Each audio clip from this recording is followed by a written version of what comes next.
In January 2023, the world watched as the US President Joe Biden announced a major move in the Ukraine conflict. They were sending in 31 top-of-the-line American Abrams tanks designed to tip the scales in Ukraine's favor. By September, these powerful beasts were rolling onto the battlefield with highly trained Ukrainian crews at the helm. Everyone thought it was a game-changer. But things took a surprising turn.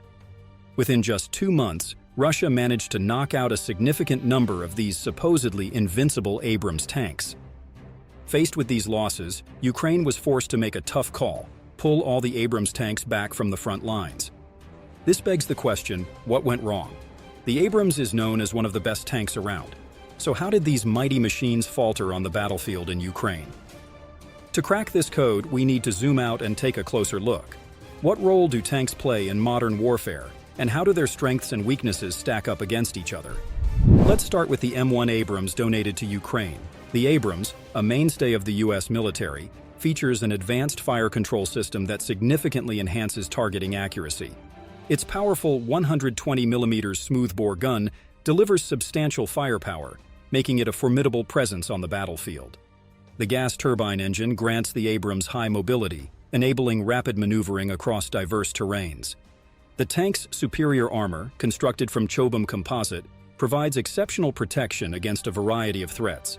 One of the Abrams' standout features is its crew protection capabilities. The crew of 4, seated inside the turret, benefits from an armored compartment at the back where ammunition is stored. This compartment is separated from the turret by blast doors, ensuring that even if the ammunition explodes during battle, the crew remains protected. Additionally, blowout panels on top of the compartment are designed to vent any blast away from the crew, further enhancing their safety. Besides the Abrams, Ukraine has also received other Western tanks, such as the German Leopard 2 and the British Challenger 2. The Leopard 2 is renowned for its balance of firepower, protection, and mobility.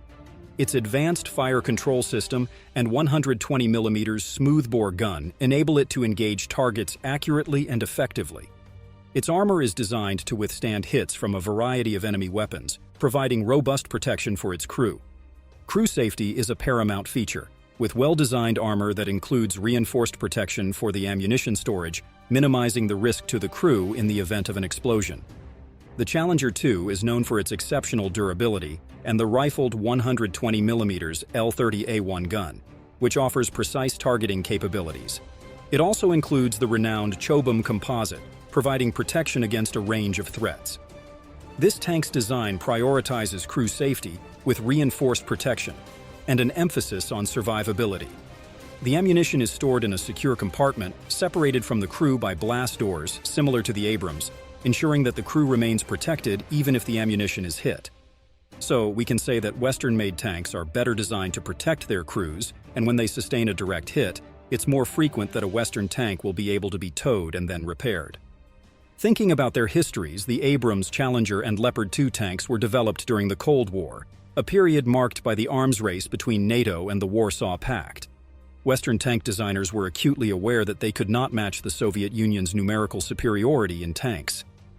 Therefore, they focused on creating tanks that could withstand multiple hits and remain operational. The goal was to ensure that even if the tank was compromised, the crew would survive to continue fighting. Just a quick moment before we unveil the rest.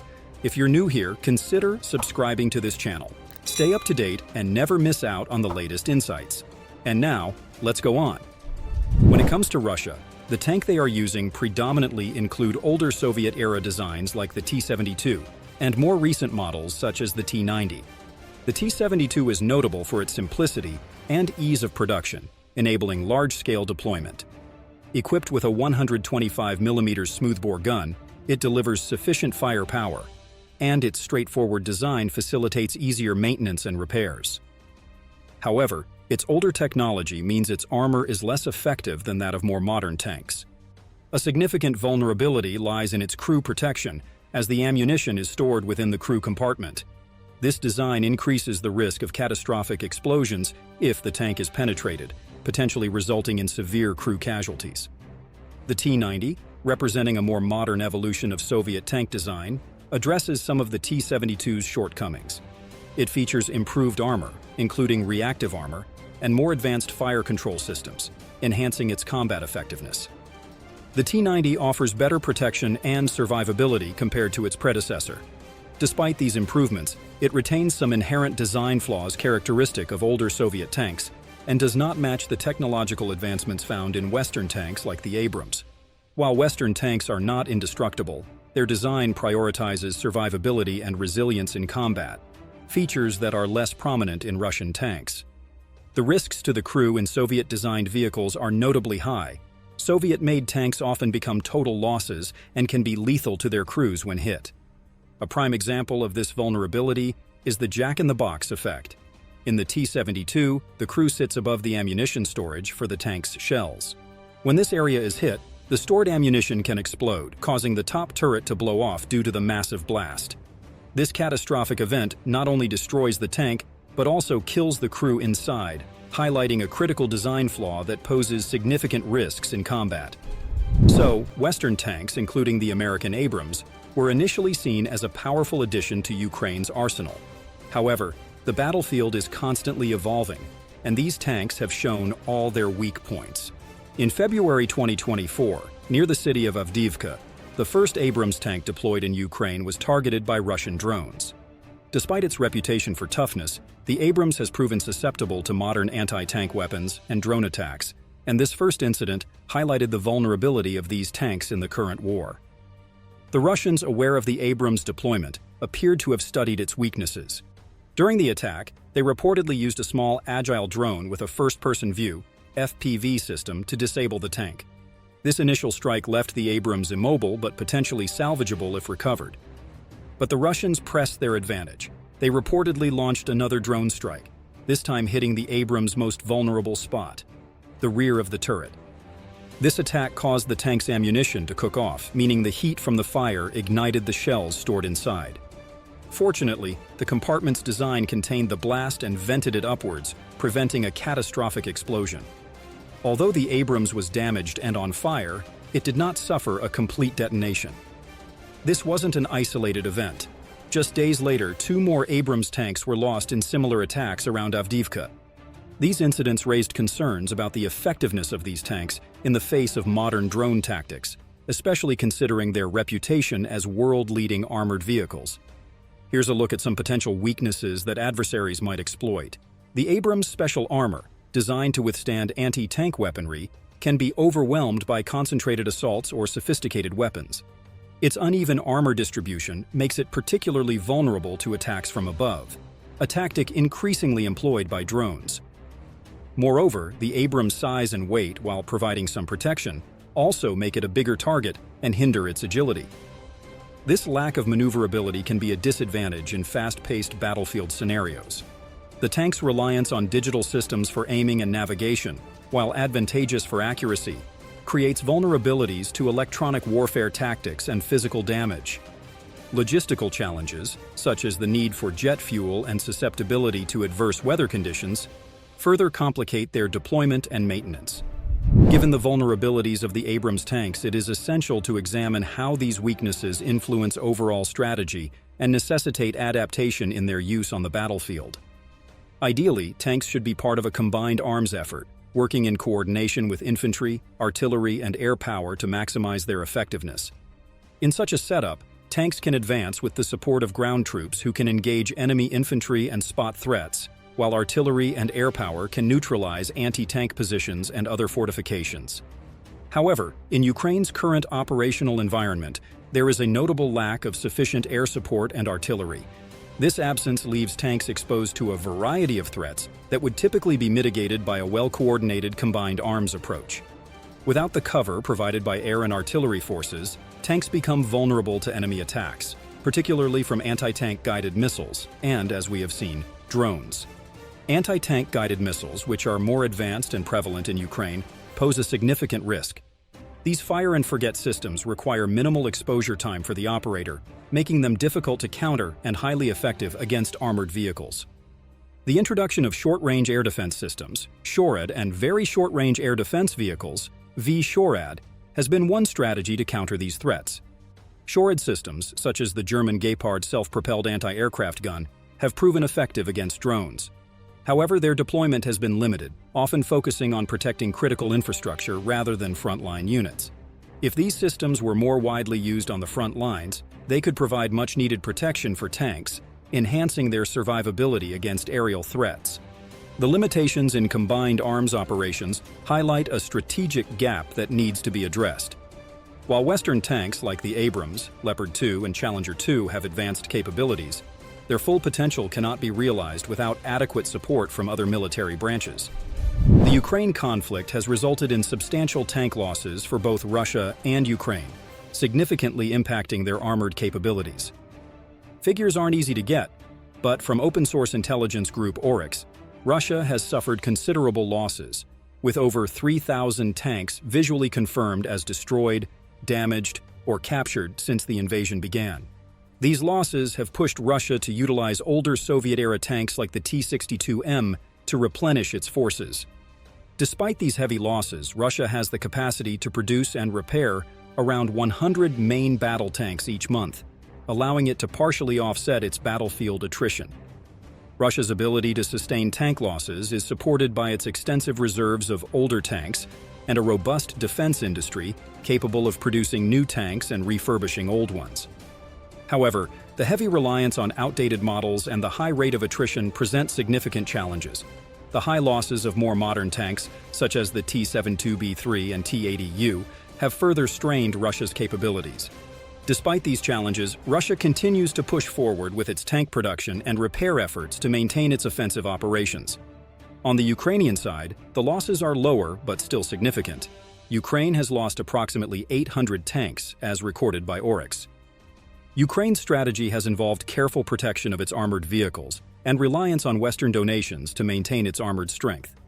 The Western-supplied tanks, including the M1 Abrams, Leopard 2, and Challenger 2, have bolstered Ukraine's capabilities, but the logistical and maintenance challenges associated with these diverse models add complexity to their deployment.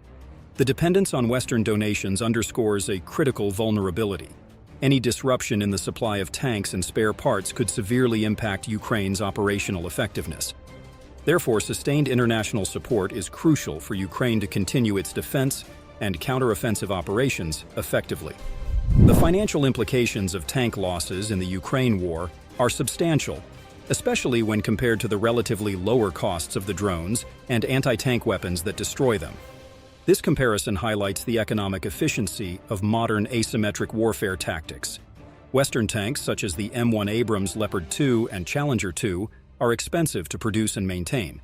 The M1 Abrams, for instance, costs around $10 million per unit. Similarly, the Leopard 2 and Challenger 2 also fall within a similar price range, reflecting their advanced technology and engineering. These tanks not only represent a significant financial investment, but also require substantial logistical support, including specialized fuel, maintenance, and spare parts. Russian tanks, while generally less expensive than their Western counterparts, still represent significant costs. For example, the T-72 and T-90 tanks, which Russia deploys extensively, cost between $1 and $3 million each. Despite being cheaper, the large number of tanks lost translates to billions of dollars in losses. In stark contrast, the cost of the drones and anti-tank weapons used to destroy these tanks is relatively low. Anti-tank guided missiles like the Javelin and NLAW, which have proven highly effective against armored vehicles, cost between $80,000 and $200,000 per unit. While this is not insignificant, it is a fraction of the cost of the tanks they destroy. Drones, particularly those used for reconnaissance and direct attacks, are even more cost-effective. Commercial off-the-shelf drones modified for military use can cost as little as a few $1,000s. More sophisticated military drones, such as the Turkish Bayraktar TB2, costs around $1 to $2 million, still significantly less than the price of a single tank. This disparity highlights the efficiency of modern asymmetric warfare tactics and underscores the strategic challenges faced by countries relying on expensive armored vehicles. So now the question is there anything that can be done to protect the tank and the tank crews? Currently, options are limited, but militaries are continuously working on improving tank defenses. Here's a look at some countermeasures being developed. Electronic warfare, EW systems, are a first line of defense, using jammers to disrupt communication or targeting signals between drones and their operators. However, drone pilots can employ counter-jamming techniques, making it an ongoing battle. Reinforcing weak spots with additional armor offers a more physical barrier, as seen with the Swedish upgrade to their Leopard tanks in Ukraine. However, this adds significant weight, which can be a drawback in muddy environments where mobility is crucial. A promising new technology is the Active Protection System, APS. These systems use radars and interceptor projectiles to destroy or disrupt incoming threats like rockets or missiles. While current APS might not be specifically designed for drones, advancements are underway. Multi-layered APS that combine hard-kill projectiles with soft-kill jamming offer broader protection, and faster reaction times are being developed to counter agile threats like drones. Beyond the tank itself, drone detection and targeting systems are being integrated.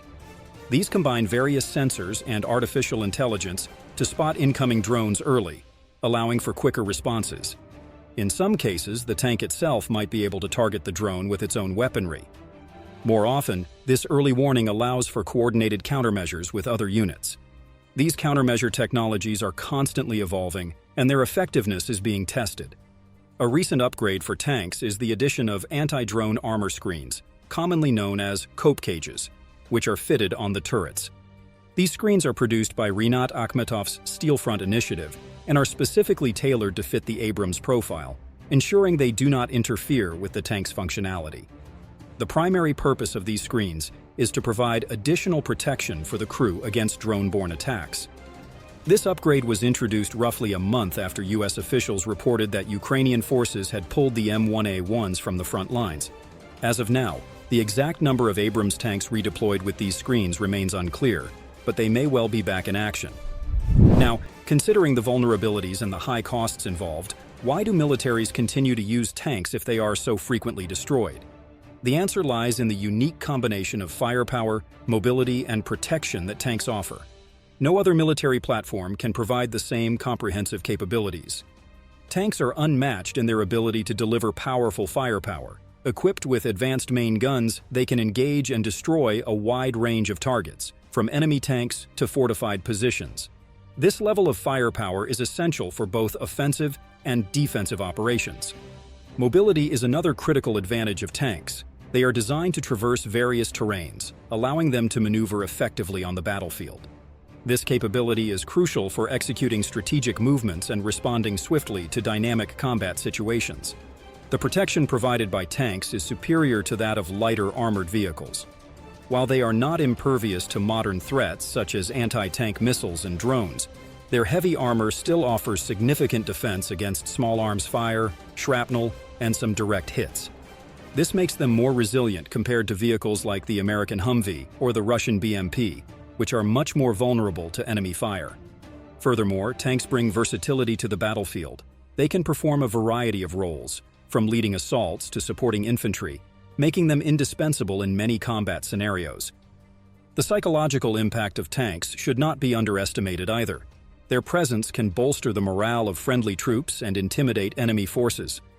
Despite the risks from drones, artillery, and mines, the multifaceted advantages of tanks ensure they remain a vital part of military arsenals.